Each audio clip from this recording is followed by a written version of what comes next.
I know a lot of people talk about it, but I rather show it. I don't really say, oh, I want to impact youth of Malaysia, but I rather show it through my videos. So I think that really built my foundation and prepared me for Flatfish, where I'm able to manage my own company. Yes, we're a media company, but we are a media company with purpose. We are a media company that wants to impact the youth.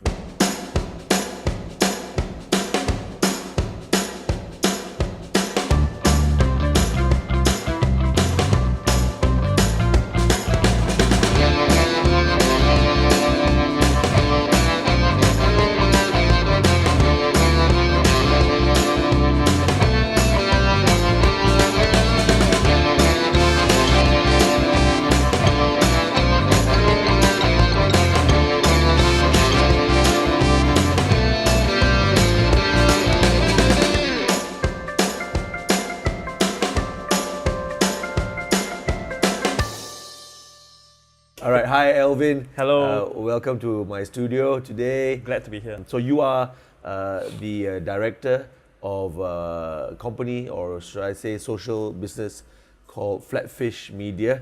Tell us first, before we get into Flatfish, your background. I was actually born in PJ, in Asuta Hospital, but my parents and my family were all from Klang. I lived in Klang all my life. Now I live in Shah Alam. I was born there, studied there. Are you the only child? No, I have two brothers. Okay. Yeah. But you're the eldest, right? Yeah, but I'm the eldest. I'm the eldest. Simple family. Both my parents are working people. Nothing too special, I think. I mean, I'm from a town, so I consider myself a town boy. Okay. Yeah, rough around the edges. Not so polished. Still a bit kampong sometimes. But yeah, that's my background. Flatfish is creative. So when you were growing up, what influenced that creativity or the interest within you? I think when I was really young, my grandparents like to record, to entertain me when I was young. They like to record cartoons.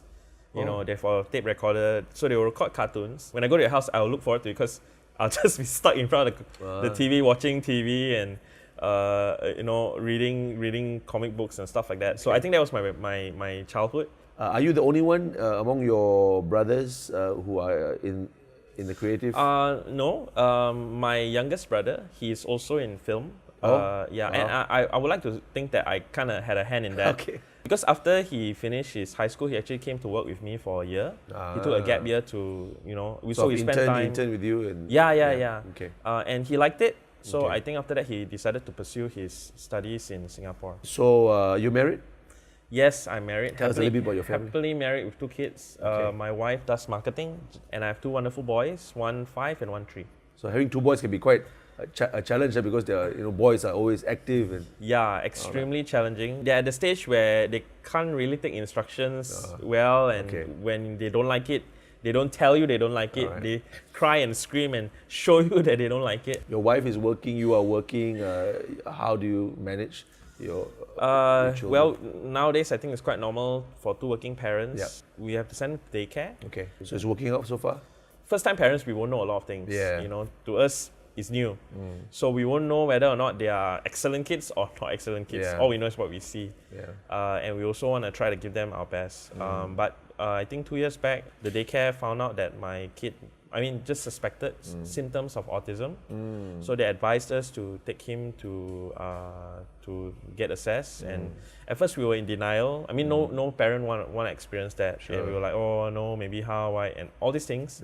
But after a while, we kind of also knew that the people that were there were caring.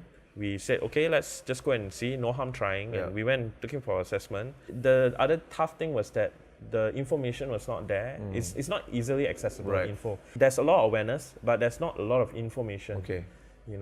So we went. I think Malaysia is not really that developed yet, right, in this area? Yeah, still lacking in some areas. I know some people are trying stuff. So we went, we did the assessment, and the funny thing was the psychologist came and told me, Mr. Alvin, your son does not hit the requirement for autism. And I'm like, isn't that good news? Why do you tell me in such a way, I'm like, I don't want him to hit the requirement. He still had some developmental challenges, which it was a bit alien to us. So we were advised to take him to a therapist. So we took him to a therapist, and it has been quite good so far, actually. It's helped him develop in some areas. So the reason, I guess, why I thought to ask you one or two more questions about the challenges that young families might go through, because in the area of creative work or the creative line, I guess there's no 9 to 5 really, and even if there is, you have to be very disciplined. But even with all the discipline, you are awake when people are asleep, you are asleep when people are awake, and it can be quite challenging, right? Just to be married can be quite challenging. What more having children, young children. When you sign up to be in a media line, whether it's graphic or film, you know that there'll be late nights, and you embrace the lifestyle. And it's also probably the nature of the work we do. You can't really put I mean, you can try, but sometimes things happen. You will have delays. So these are expected things. So it has been quite challenging to set a fixed schedule. You know, I mean, it's funny. I kind of like run my own business, but it's still tough to. And more so, it's a startup. So even more time needs to be placed into it. Even more time needs to be sowed into it. You know, whatever you sow, you reap. And that's something I accepted. You know, and then there's this part where I have a family now. I have 2 kids. And I'm like, wow, if I don't take care of them now, it will affect them later. So I would say it has been hard. I think the place I'm at right now is that I will try and do my best in everything that I do. Try to be a good employee, you know, prioritize. You know, when I need to spend time with family, I just spend time with family. I off my phone, I don't do anything else, I focus on my kids.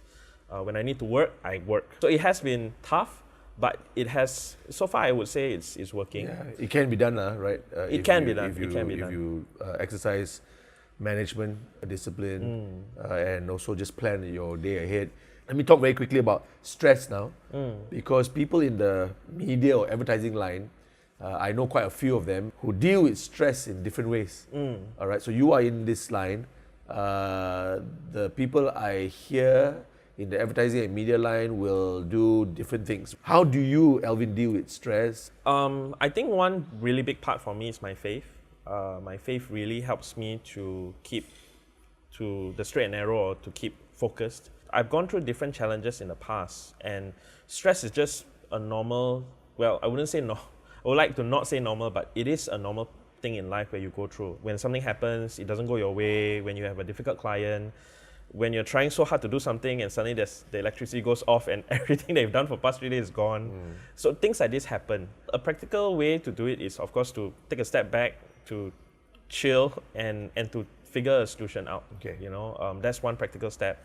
But when emotions are high and things, I come to a place where I try to calm myself down, and I do pray, and that calms me down and that helps me. You know, so I don't see a need to find any other solution. Although it's tempting, it is sometimes tempting to, I want to just throw at the towel, don't do anything. But I'm reminded of a few things. I'm reminded of my family, because I want to be a good example to my kids.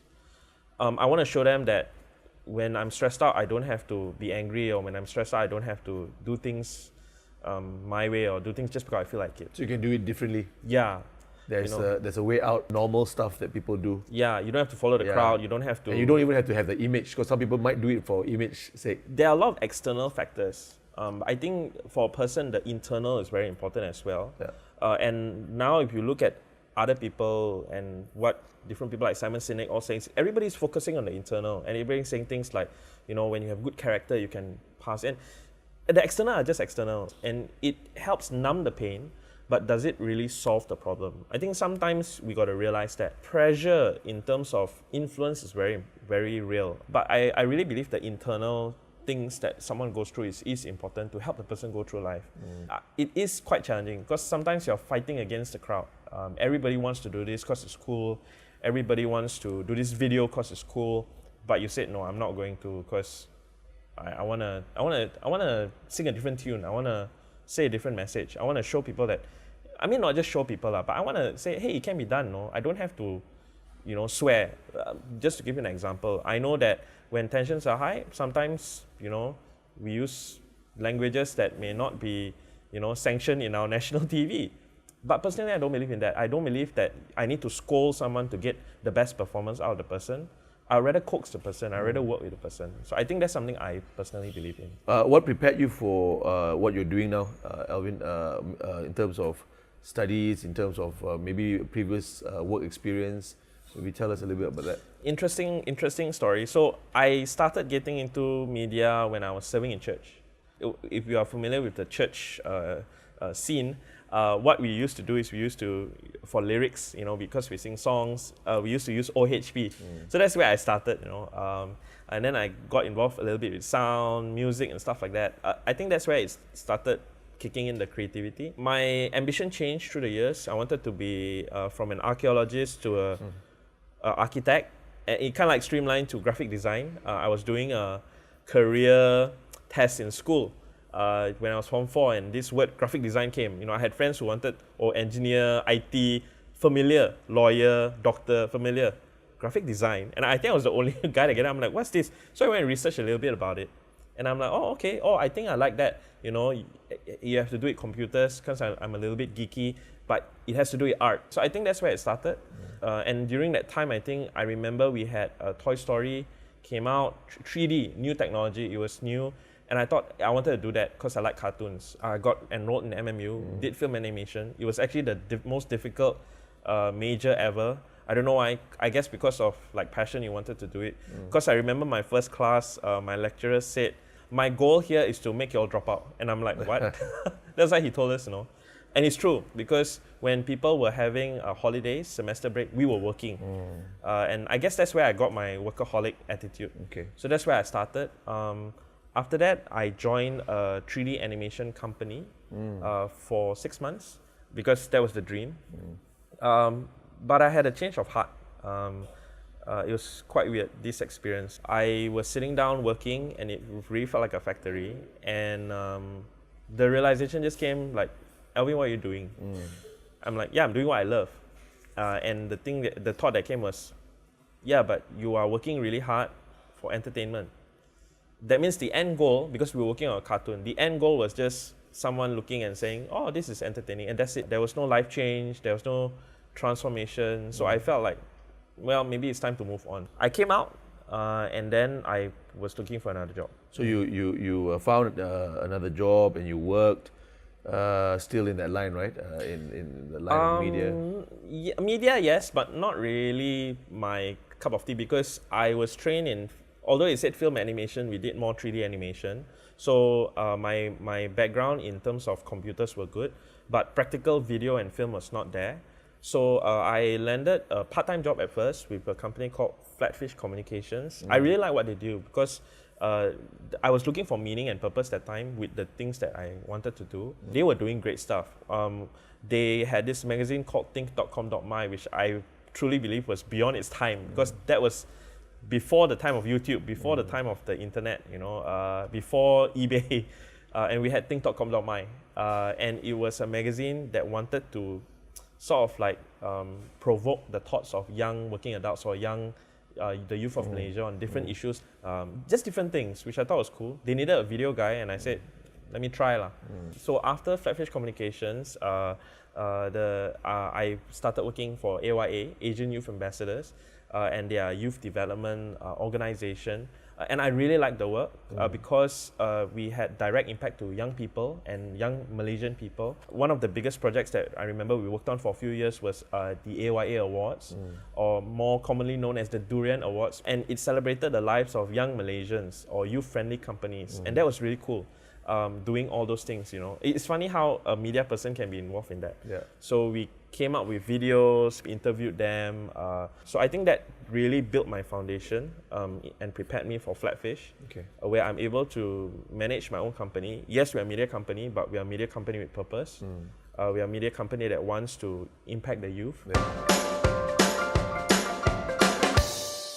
So we decided to just go to a local, just a GP, because some of our friends said, okay, in the beginning you don't have to waste your money to go to a gynae, just choose a GP and just to confirm the pregnancy. So we were all excited because everyone around us told us that, oh, the first time you hear a baby's heartbeat is such a thing to hear that there's a life inside you and there's a heartbeat. So he was prepping us and doing. Then he was trying very hard, and then his face. He didn't say, he was a question mark face, and he suddenly was very quiet. So, but me, I'm still smiling, and I'm like, I'm going to hear the heartbeat, And I think Joel also was looking very hard at the screen, trying to see something there. But he was very quiet, and it's he kept saying, I cannot confirm.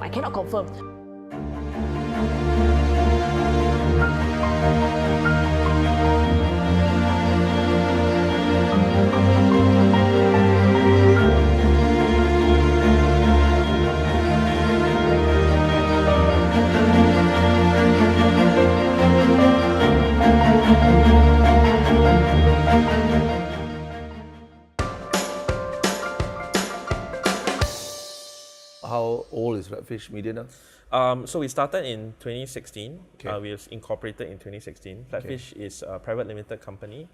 Just 2 years, but we're a startup.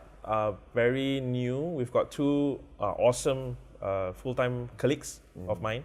One's a producer, another one's a junior editor. So it's 2 years old now. What are some of your achievements, even though it's still young?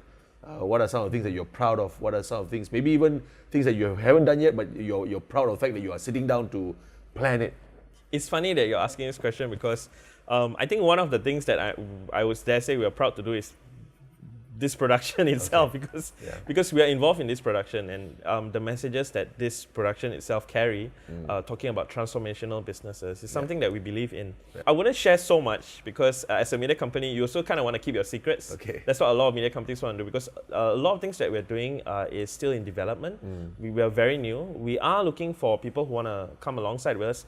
I guess the one thing that I can say I'm proud of is that the steady flow of jobs that's coming in. That's one. Clients are beginning to recognize us as a media company. That's another one. But for our internal projects that we are working on, we are actually working on Chups.tv. It's an online channel that we hope that will sort of like bring some sort of a dent in today's society. And the idea of this channel is to come up with content that is value-adding and positive, not just entertainment. Of course, we want it to be entertaining, and not people won't watch. If people watch people just watch people talking, then it's kind of boring. And you're fighting against so many different content out there that's funny, crazy, but may not necessarily bring value. We're coming up with a suicide prevention series. We came up with the idea 1 year ago. I wouldn't say that we will be experts in the field. I mean, we're still learning, but we want to be able to say something about it. We want to be able to give other people who know more about it to give them a platform to say something about it, help us all be aware. Because sometimes suicide can be a very taboo topic. I mean, the more we research about this topic, we take for granted how the science is there. But because we are so used to living our own lives, we don't realize that the signs are there.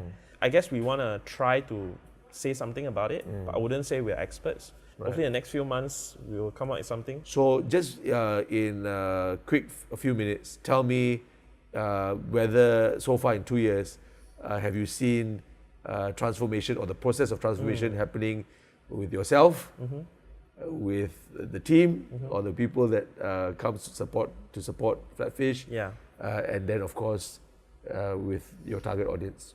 I think any startup, it will transform the founder. It's just that, does it transform you to be a better person or worse person? Because I am more disciplined now.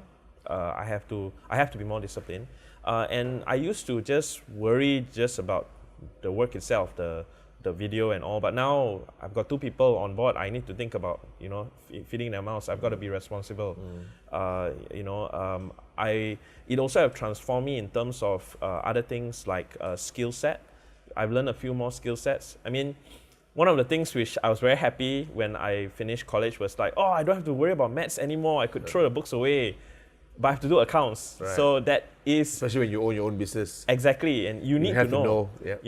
And more so, the dream is to be able to fund our projects, and that's not something that's very easy. It's easy to say, but it's definitely not easy to do. But I'm very thankful for the support that I get, the understanding of my partner, the understanding of the organization they're in, our different partners and founders. So I'm quite thankful for that. Understanding also that I have a family, that there are days where I will need to say, I've got to put this on hold, I've got to go and sort out my family first. So I am thankful for that. So the transformation for myself has happened. I had to deal with a pretty challenging client, and be honest about that. But one of the reflections I had after that was that, the client might be challenging, but I realized that actually I could be nicer to the person.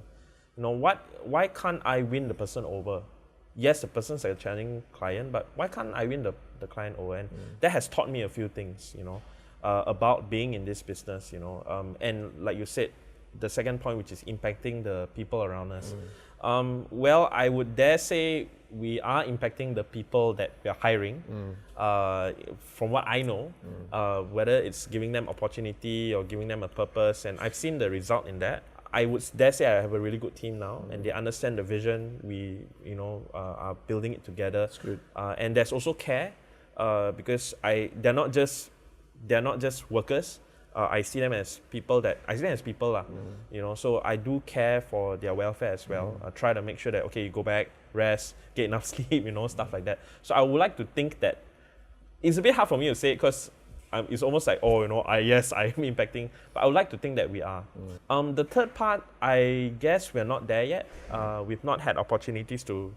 I guess after this, when we churn this out then and we get feedback, we will know.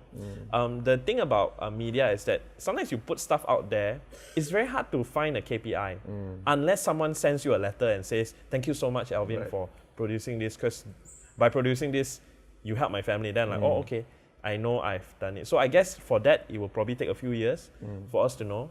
But we will still try to do our best. So we are talking about value-adding programs, right? Yeah. Life-impacting programs, right? Yeah. So maybe just give us a foretaste of what else is on your mind or the mind of the team that you're trying to work on to probably answer questions out there, meet needs, value-adding. Maybe work on that. What do you mean, and what do you look forward to produce? The dream is big.